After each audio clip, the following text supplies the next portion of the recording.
এখানটায় খুব ব্যথা আমার, খুব জ্বলছে। বুকের বাঁ পাশটায় আঙুল দিলে দেখিয়ে কথাটা বলে অরু।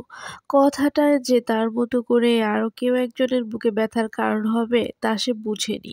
ভালোবাসা মানুষটার বিয়ে ২ দিন পর। তাহলে তার ব্যথায় সে মানুষটা ব্যথা পাবে তা কি করে মানবে অরু নিজেকে? তাই সে ভাবে তার ব্যথায় কেউ কষ্ট পায় না, পায় না। সময়ের সঙ্গী ছিল সবাই তার জীবনে। অসহ্য ব্যথায় যখন দু চোখ ঝাপসা হয়ে আসে তখন চোখের সামনে জ্বলজ্বল করে তার সোনালি অতীত। যেখানে কোনো এক পুরুষের বলিষ্ঠ বাহুডোরে আবদ্ধ ছিল সে। সেই পুরুষের শক্তপোক্ত হাতের প্রতিটা আঙ্গুলের বাজে ছিল অরুর আঙ্গুল। যার কাঁধে মাথা রেখে বসে গল্প করেছিল ঘন্টার পর ঘন্টা। আজ বাদে কাল সে মানুষটা অন্য কারো হবে। সে মানুষটার বুকে অরু একদণ্ড ঘুমানোর স্বপ্ন দেখত। সে মানুষটার বুকে সারা জীবন ঘুমাবে অন্য এক নারী।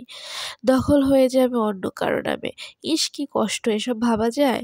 সবশেষে সেই মানুষটাকে দোষ দিতে পারে না অরু। দোষ তো কেবল তার ভাগ্যের। মানুষটারই বা দোষ কিসে?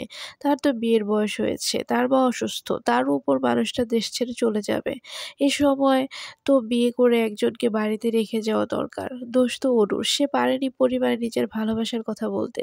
বলবেই বা কি করে? পরিবার যে তাকে এখনো বিয়ে দেবে না। বড় বোন আছে, বিয়ের বাকি, তার উপর বৃদ্ধ মা-বাবা যাদের একমাত্র সম্বল অরু। এত বাধা পেরিয়ে অরু সেই মানুষটার হাত ধরতে পারল না। সে মানুষটার হতে পারল না। তাদের ভিতর ভালোবাসাটাকে সুপ্ত করে রেখে দিল। এসব ভাবনার মাঝে অরুর চোখ চিরতরে বন্ধ হয়ে গেল। এবার আর কোনো অভিযোগ অভিমান নেই।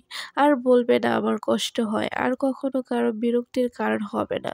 ছেলেটা ভালোবেসে মনে রাখবে সারা জীবন। তবে নতুন সংসারের মায়াজালে কখনো ভুলেই যাবে অরু নামের কেউ ছিল। আবার যখন গভীর রাতে একা থাকবে, কিছু শীতল বাতাসের সাথে হয়তো অরুর স্মৃতি এসে ছেয়ে দেবে তাকে। তবে সকাল লসে অরুর স্মৃতির চাদর ছেড়ে উঠে পড়বে সংসারের মায়াজালে। আহা জীবন! গল্পটি কেমন লাগলো অবশ্যই কমেন্ট করে জানাবেন। এটা একটি অনুগল্প।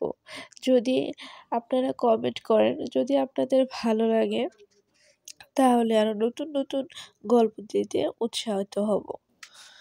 সবাই ভালো থাকবেন, সুস্থ থাকবেন। আল্লাহ হাফেজ।